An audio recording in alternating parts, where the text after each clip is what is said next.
News 18 India. routine to a mere 10 days this year, thereby making refunds faster. Refund fast होने लग गए हैं। ये तो सिर्फ उपलब्धि बता रही थी, वो कोई ऐसा नहीं है कि कोई घोषणा की जा रही थी कि अब ये 10 ही दिन में होगा। पूरी जो टैक्स रिलेटेड स्पीच थी, डायरेक्ट और इनडायरेक्ट, अभी तक की उपलब्धियां गिनाई गई हैं कि 2014 के कंपैरिजन में अब तक हम कहां तक पहुंच गए हैं। अभी आगे कहां जाना है उसके बारे में कोई चर्चा नहीं। जैसे उन्होंने कहा कि 2013-14 के वित्त वर्ष में 2,20,000 तक जो कमाते थे उनको टैक्स नहीं देना पड़ता था। अब जो स्थिति यह है कि 7 लाख रुपए तक जो 7 लाख जो कमाते हैं उनको टैक्स नहीं देना पड़ता। की रिबेट अगर हम मिला लें, हाँ, रिबेट मिलाकर है वो 7 लाख रुपए तक। हाँ, कई लोगों को लगा कि शायद 7 लाखों तक एग्जेम्पशन हो गई, नहीं, लेकिन वो वैसा पहले हुआ से नहीं। पिछले साल से ही 7 लाख है। हाँ, ऐसा नहीं है कि 3 लाख को बढ़ा के 7 लाख किया गया। हाँ। हम वो जो रिबेट है उसको मिलाकर अगर देखेंगे तो 7 लाख तक टैक्स नहीं लगेगा, लेकिन 7 लाख से ऊपर जाएंगे तो फिर टैक्स लगना पूरा शुरू हो जाएगा। हाँ, तो वो अभी तक यही उपलब्धि गिनाई गई है कि जितना किया गया है अभी फिलहाल काफी है, अभी और कोई गुंजाइश नहीं है। अगले बजट में बात करेंगे, मतलब जो जुलाई में आएगा, उस पर उम्मीद रखें। ये क्या है, 10 साल पुराना 10,000 रुपए का तक का टैक्स का अभी पूरा जब प्रिंट आएगा तो समझ में आएगा। पर जितना समझ में आया कि वो डिमांड जो डिस्प्यूटेड है, जिसपे कुछ अभी तक कोई फैसला नहीं हुआ है, तो उसको माफ करना चाहते हैं कि उस डिमांड को हम खत्म कर देंगे। मतलब अगर कोई बकाया आप पे लागू किया गया कि भाई 10,000 रुपए से कम अगर वो बकाया 10,000 से कम, लेकिन उसमें बड़े सारे इफ्स एंड बट्स होंगे। उस पर प्रतिक्रिया करने से पहले मुझे लगता है कि हमें वो प्रिंट जो आएगा उसमें पढ़ लेना चाहिए कि कौन कौन लोग क्वालिफाई करेंगे, किस किस तरह की टैक्स डिमांड उसमें क्वालिफाई करेगी। लेकिन अच्छा कदम मैं इसलिए कहूंगा कि चलिए पास लिटिगेशन को खत्म करने का एक प्रयास है और अच्छी बात है। ये उनके लिए जिनसे इनकम टैक्स डिपार्टमेंट ने कुछ बोला हुआ है कि आपका पुराना बकाया है, कोई पुरानी डिमांड है, पेंडिंग डिमांड है जी, कि आपका बकाया बनता है, आप दीजिए जी। तो अगर वो 10,000 रुपए से कम का बकाया है तो वो उसको माफ कर देंगे, उसको राइट ऑफ कर रहे हैं एक तरह से। हाँ, कि चलिए छोड़िए, आप वेव कर रहे हैं। हाँ। जैसे लोन वेवर्स होते हैं तो इस तरह से जो सरकार की तरफ ड्यूज है उसको वेव कर रहे हैं। ऐसा अभी स्पीच सुन के लगा। जो प्रिंट आएगा तो मुझे लगता है कि प्रिंट पढ़ लेना चाहिए, उसमें क्या कंडीशंस हैं, क्या इफ्स एंड बट्स हैं, उसको पढ़ के हम इस पे ज्यादा अच्छी प्रकृति करें। और ये टैक्स प्रोसेसिंग की अवधि 93 दिन हुआ करती थी, अब 10 दिन में। यानी कि ये जो रिफंड की बात, जो रिफंड है उसमें या कोई और प्रोसेसिंग होके आनी है तो क्या आपने रिटर्न फाइल की, उसके बाद जो रिफंड आता है वो पहले 93 दिन बाद। प्रोसीजरल एफिशिएंसी है कि डिपार्टमेंट बहुत एफिशिएंट और अच्छे टाइम, ये 10 साल में फास्ट काम कर रहा है। 10 साल में उपलब्धि हुई है। हाँ, तो और दूसरी बात बताइए सबसे बड़ी कि फेसलेस जो हुई है कि पहले आपको जाना पड़ता था, रिटर्न भरनी है, आपको इंट्रैक्शन करना है, असेसमेंट हो रही है आपकी, तो अब कहीं नहीं जाना, आपको आप रिटर्न भरिए, सारा काम ऑटोमेटिक सिस्टम के थ्रू होगा, जो ऑर्डर आने सिस्टम के थ्रू होंगे। फर्स्ट अपील तक सारा फेसलेस हो चुका है। तो वो उपलब्धि उन्होंने याद दिलाई कि हम यहाँ तक पहुँच चुके हैं। ये 3 प्रमुख रेल कॉरिडोर बनाए जाएंगे, ये इसको कैसे देखते हैं आप आलोक जी? देखिए, मैं तो अगर पूरा भाषण आप गौर से देखें तो मुझे दरअसल ये चुनावी भाषण लगता है कि हमने ये कर लिया, और वो भी 10 साल का है। हाँ, 10 साल का। और उसमें अब ये चुनावी भाषण इस सेंस में कि रेल कॉरिडोर बनाए जाएंगे, उसकी फाइनेंसिंग, उसके बहुत स्पेसिफिकेशंस हमारे पास नहीं है। एक महत्वपूर्ण कदम डेफिनेटली जो इस बजट के बाहर अंदर हो सकता था कि ये जो आशा आंगनवाड़ी बहनों को आयुष्मान भारत से जोड़ दिया गया, ये एक महत्वपूर्ण बात है। और 1 लाख करोड़ का फंड बनाया गया है जिसमें स्टार्टअप्स को बहुत कम इंटरेस्ट रेट पे बहुत लंबे टाइम तक के लिए लोन दिया जाएगा। डेफिनेटली वो बड़ी बात है। और एक इसमें डायमेंशन दिखाई पड़ता है कहीं ना कहीं फॉरेन पॉलिसी एंगल है कि लक्षद्वीप में भी टूरिज्म प्रमोट करने का एक अलग तरीके से वो प्रयास रहेगा, जिस पे हाल के दिनों में हमने मार्केट देखी। टूरिज्म पे एक बड़ा महत्वपूर्ण बात है। रेलवे को लेकर एक बहुत महत्वपूर्ण घोषणा और है कि 40,000 बोगीज को कन्वर्ट किया जाएगा, अपग्रेड किया जाएगा वंदे भारत के स्टैंडर्ड पे। तो डेफिनेटली ये सारी योजनाएं, लेकिन जैसा मैंने आपसे ये निवेदन किया कि ज़्यादा करके हमको दिखाई पड़ता है कि 10 साल में हमने ये किया और ये करने वाले हैं। तो जो एक स्पेसिफिक्स बजट में हम डिस्कस करते थे कि ये टैक्स प्रपोजल और वो टैक्स प्रपोजल है, तो बहुत साफ पूरा बजट 2 लाइन में क्रक्स में मैम ने बताया कि हम कोई चेंजेस नहीं करने वाले हैं टैक्स के स्ट्रक्चर में, which precisely means for all practical purposes जो टैक्स के ब्रैकेट में आते हैं वो उनकी फाइनेंशियल इकोनॉमिक पोजीशन जो आज से 1 साल पहले 1 फरवरी 2023 को थी, ऑलमोस्ट वही 1 फरवरी 2024 को है।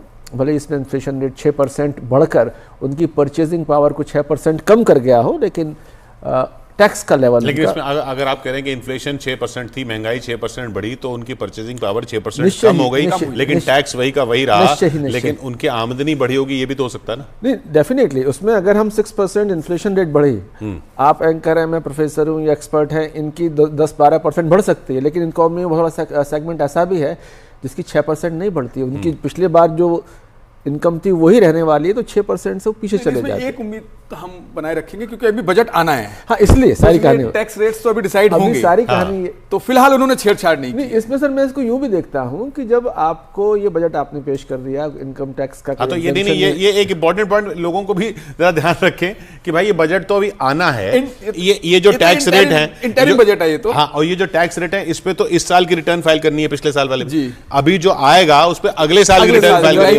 है, वो तो जुलाई में पता चलेगा। आपसे क्या करता हूँ, भगवान ने चाहा तो जुलाई में हम फिर बैठेंगे बजट पे, लेकिन जो मेरा असेसमेंट है कि income tax exemption middle class को जो मिलने वाली है वो जुलाई में भी नहीं मिलेंगी। मैं आपको इसलिए बता रहा हूँ, इसलिए तब तो वोट पड़ चुके होंगे। हाँ, नहीं, वोट पड़ चुके होंगे। दूसरी बात है कि हम शायद डिस्कशन पहले भी कर रहे थे कि उन वजहों से मिडिल क्लास का वोट उनको मिलता नहीं है कि वो टैक्स पे डिपेंड करता हो, तो ना तो यहाँ और ना वहाँ, वो किन्हीं और वजहों से हम डिस्कस कर रहे होंगे। तो मैं ये असेसमेंट मेरा ये है कि जो टैक्स एग्जेम्पशंस, टैक्स छूट की उम्मीद हम लोग करते हैं वो जुलाई में भी साकार होने के चांसेस कम है, लेकिन हाँ जुलाई तक आप उम्मीद रख सकते हैं, हमें आशा रखनी चाहिए, क्योंकि कुछ चेंजेस बहुत जरूरी हैं, जैसे इंश्योरेंस से रिलेटेड, मेडिकल क्लेम से रिलेटेड, हाउसिंग रिबेट से रिलेटेड, और वो सब चेंजेस अब उम्मीद करेंगे जुलाई में होना चाहिए, क्योंकि हम आगे बढ़ रहे हैं। तो आगे बढ़ने के साथ साथ टैक्स रिस्ट्रक्चरिंग भी जरूरी है, चाहे हम मिडिल क्लास को भी ध्यान में रखें। सरकार किसी का अनदेखा नहीं करेगी, ठीक है, उनकी अपनी इस टाइम मजबूरियां हैं, अभी इतने कम समय में वो निर्णय नहीं लिए जा सके, नहीं तो फिर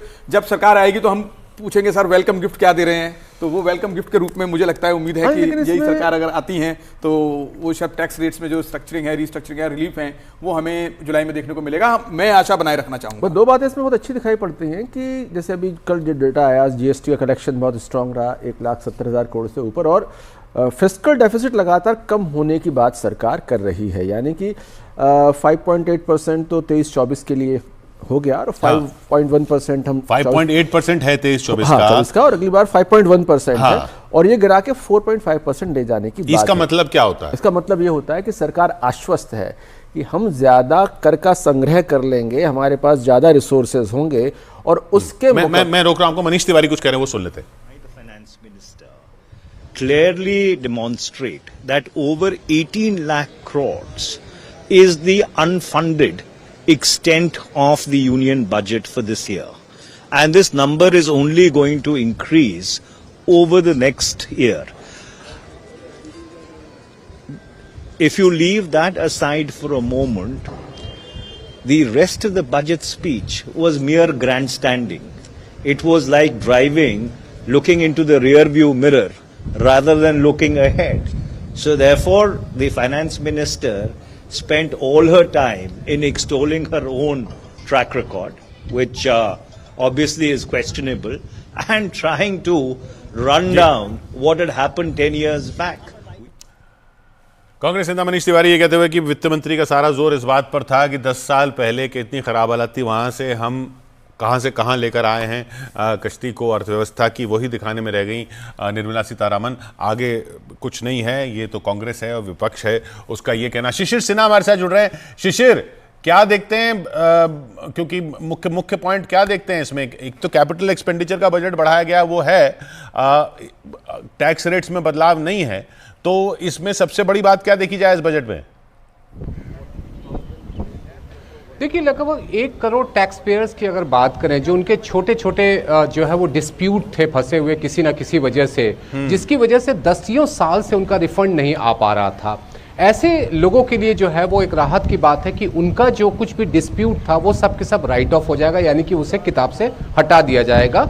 ये इससे फायदा उनको ये होगा कि 2014 तक जितने भी ऐसे कोई भी विवाद अटके हुए थे, वो अब उसको लेकर के कोई कार्रवाई नहीं होगी और उनका रिफंड जो है वो आ पाएगा। ये लगभग 1 करोड़ टैक्स पेयर्स को बेनिफिट दे सकता है। दूसरा देखिए, अगर आप जो आपने कैपिटल एक्सपेंडिचर की बात की, ये बहुत ही महत्वपूर्ण है, क्योंकि कैपिटल एक्सपेंडिचर अगर 11,11,111 करोड़ बढ़ाने की बात कही गई है, इसका मल्टीप्लायर इफेक्ट देखिए, यानी कि 1 रुपया जब आप खर्च करते हैं तो उसका फायदा 3 रुपये का होता है। और ये इस बात की ओर भी इशारा करता है कि अब सरकार का सारा जोर जो है वो जो 2030 तक $60 ट्रिलियन की बात कही गई, उसको कैसे अचीव किया जाए। इसके अलावा राज्यों को जो 50 साल के लिए जो ब्याज मुक्त कर्ज मिलता है, वो ज़्यादा रकम प्रावधान किया जाना, वो एक अच्छी पहल है। और सबसे महत्वपूर्ण बात यह है कि किसी भी तरह का बदलाव नहीं किया जाना भी लोगों के लिए राहत की बात है, क्योंकि अगर कर की दरों में कोई बदलाव हो या किसी और व्यवस्था में बदलाव हो, वो कहीं ना कहीं एक जिसे कहा जाए कि एक परेशानी भी करता है, क्योंकि पूर्ण बजट में क्या होगा हमें पता नहीं है। तो पूर्ण बजट हाँ, मैं रोक रहा हूं आपको शिशिर, और शशि थरूर कुछ कह रहे हैं, उनको सुनते हैं।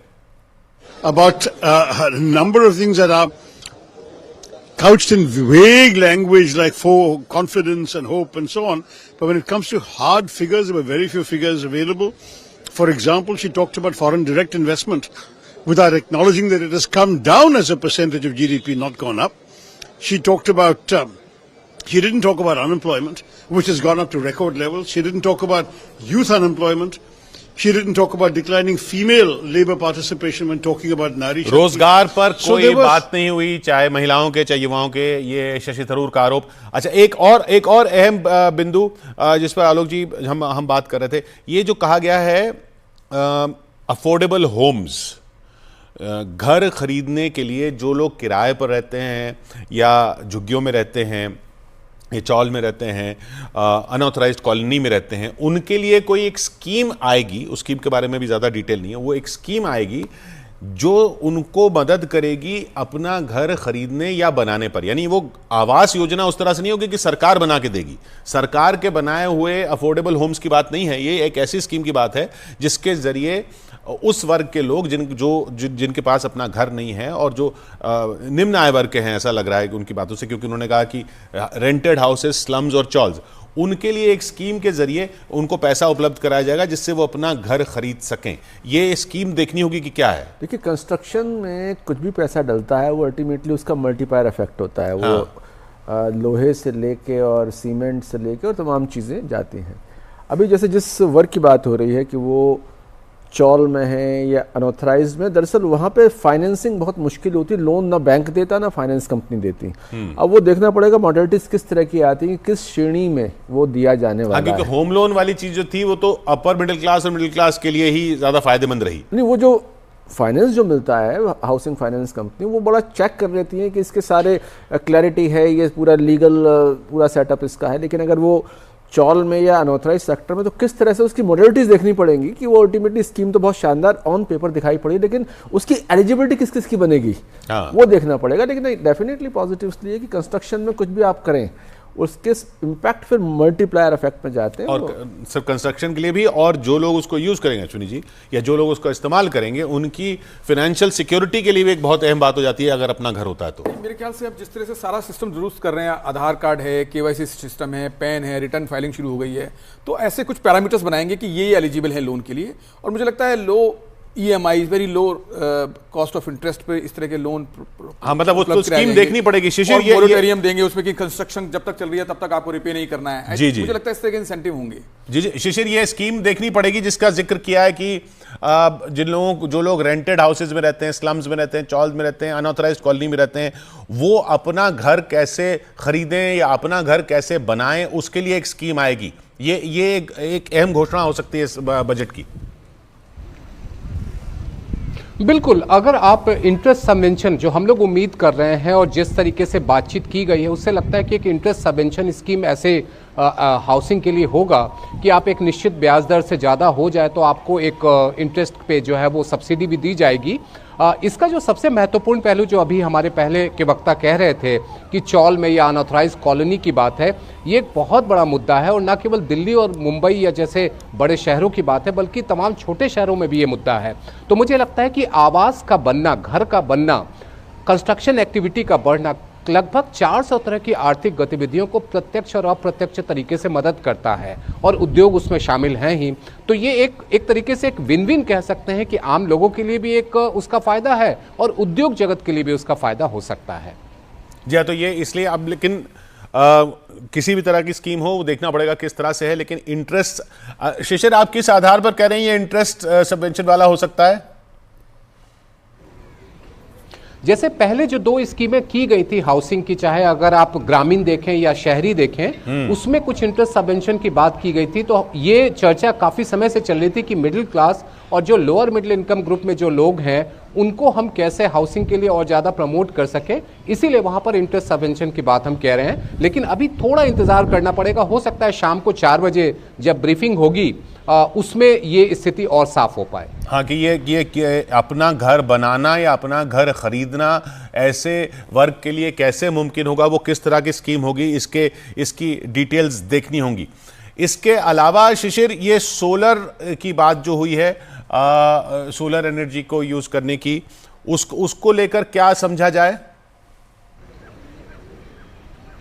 अगर आप याद करिए 22 जनवरी को प्रधानमंत्री ने वहां पर अयोध्या से लौटने के बाद ही 1 करोड़ घरों के छत पर जिसको कहा जाए सोलर रूफटॉप लगाने की बात कही थी, और आज इसका और एक विस्तार किया गया है कि किस तरीके से एक परिवार को आपको मैं ज्योतिरादित्य सिंधिया को सुनते हैं। एक ऐतिहासिक बजट है जो पूर्ण रूप से परिलक्षित करता है कि प्रधानमंत्री नरेंद्र मोदी जी के नेतृत्व में जो भारत में एक नई क्रांति और परिवर्तन पिछले 1 दशक में आई है, एक विकसित भारत का लक्ष्य, एक आत्मनिर्भर भारत का लक्ष्य, एक विश्व गुरु बनने का लक्ष्य, उन तीनों लक्ष्यों के प्रति पूर्ण श्रद्धा के साथ और गति के साथ भारत बढ़ चुका है। हमारी 4 जो जात प्रधानमंत्री के मस्तिष्क में है, हमारी महिलाएं, हमारे नौजवान, हमारे गरीब, हमारे अन्नदाता, उनके पूर्ण रूप से ऊर्जावान होने के आधार पे ही भारत आगे बढ़ेगा। और जो नए नए कीर्तिमान हर एक क्षेत्र में हमने स्थापित किए हैं, चाहे अधोसंरचना हो, चाहे प्रधानमंत्री आवास योजना हो, जो चाहे गरीब कल्याण योजना हो, चाहे आयुष्मान कार्ड योजना हो, एक एक क्षेत्र में हमारे नौजवानों ने नए कीर्तिमान स्थापित किए हैं, चाहे ओलंपिक्स हो, चाहे कोई भी प्रतिस्पर्धा हो। भारत अब आगे बढ़ चुका है, यही समय है, सही समय है। बहुत बहुत धन्यवाद। ज्योतिरादित्य सिंधिया। तो हाँ शिशिर, हम उसकी बात कर रहे थे, रूफटॉप सोलर की। जी, इसमें देखिए जो 300 यूनिट बिजली जो है वो मुफ्त देने की बात कही गई है, और इसके अलावा जो आपके पास अतिरिक्त बिजली का उत्पादन होता है वो बिजली कंपनियों को भी बेच सकते हैं। तो परिवार के लिए, एक परिवार जिसके छत पर ये सोलर रूफटॉप लगाया जाता है, उससे उनका किस तरीके से बेनिफिट होगा, लगभग 15-20 हज़ार रुपये के बचत की बात कही गई है। और इसका सबसे बड़ा ये है कि जो हम लोग क्लीन एनर्जी की बात कर रहे हैं, न्यू एंड रिन्यूअल की तरफ बढ़ रहे हैं, उस दिशा में ये एक अहम कदम है। जी हाँ, और देश को क्लाइमेट चेंज को लेकर भी जो सारे अपनी रिस्पॉन्सिबिलिटीज करनी है, उसमें भी इसकी मदद आएगी। क्योंकि अगर लोगों के घरों की छतों से अगर बिजली बनने लग जाएगी, मतलब ये स्कीम उस तरह से लग रही है, पूरी डिटेल तो देखनी होगी कि भाई आपके पास अगर छत है तो आप सोलर पैनल के जरिए अपने घर के लिए इस्तेमाल करने के लिए बिजली आप यूज करेंगे, और एक्स्ट्रा होगी तो वो आप ग्रिड को दे सकेंगे, कुछ इस तरह की स्कीम। क्योंकि नॉन मेट्रो शहरों में, जिसमें दिल्ली में तो चूंकि किसी के पास अपनी छत नहीं है, मतलब ज्यादातर के पास 22 फ्लोर में तो कहाँ छत है, लेकिन जो दिल्ली के बाहर के शहरों में तो आपको ये स्कीम कमोबेश, जैसे नागपुर, इंदौर में आपको दिखाई पड़ जाएगी कि कुछ लोन लेके, बहुत सस्ते रेट पे लोन लेके अपनी लोग छतों पे करवा रहे हैं। दिक्कत सारी है कि अभी वो कॉस्ट इफेक्टिव नहीं पड़ता, एक टाइम काफ़ी इन्वेस्टमेंट करना पड़ता है। अगर वो पैनल सस्ता हो जाए तो ये स्कीम डेफिनेटली मतलब विन विन सबके लिए है, कंज्यूमर के लिए भी और सरकार के लिए भी। मुझे लगता है कि अल्टीमेटली अब हम जैसे डीजल पेट्रोल से इलेक्ट्रिक की तरफ शिफ्ट कर रहे हैं, पर वो भी अंतिम विकल्प नहीं है, वो मंजिल नहीं है। तो मतलब जो अब एनालिसिस निकल के आ रहे हैं कि सोलर एनर्जी ही हमारी जो है मंजिल बनने वाली है, वही फ्यूचर है। तो उस दिशा में छोटा सा प्रयास है। जब टेक्नोलॉजी डेवलप हो जाएगी तो मुझे लगता है काफी कुछ सोलर एनर्जी को हम लोग हार्नेस करेंगे। हाँ, लेकिन एक मोटी बात, जो बड़ी बात जो इसमें जो बात कही जा रही थी कि चुनावी साल है तो कुछ हो सकता है, कुछ मिल सकता है, और टैक्स को लेकर खासतौर पे कहा जा रहा था, और उस पे हम बात करेंगे। राजनाथ सिंह को सुन लेते पहले। उस टारगेट को हम अचीव करेंगे, हम लोग पूरी तरह से कॉन्फिडेंट हैं। बहुत थैंक यू सर। तो जो चुनावी, और वो इसलिए भी था क्योंकि 2019 का जो अंतरिम बजट था उसमें कुछ चीजें जरूर थी, जो कुछ बदलाव थे जो किए गए थे, और कुछ रियायतें थी जो मिली थी। इस बार ऐसा कुछ नहीं है। क्या शिशिर ये दर्शाता है क्या क्या ये नहीं दर्शाता कि सरकार इस बार बहुत कॉन्फिडेंट है चुनावों को लेकर? बिल्कुल किशोर, आप वही वाक्य हम इस्तेमाल करने वाले थे कि ये सरकार के विश्वास को ही दर्शाता है कि अगर वो किसी भी तरह के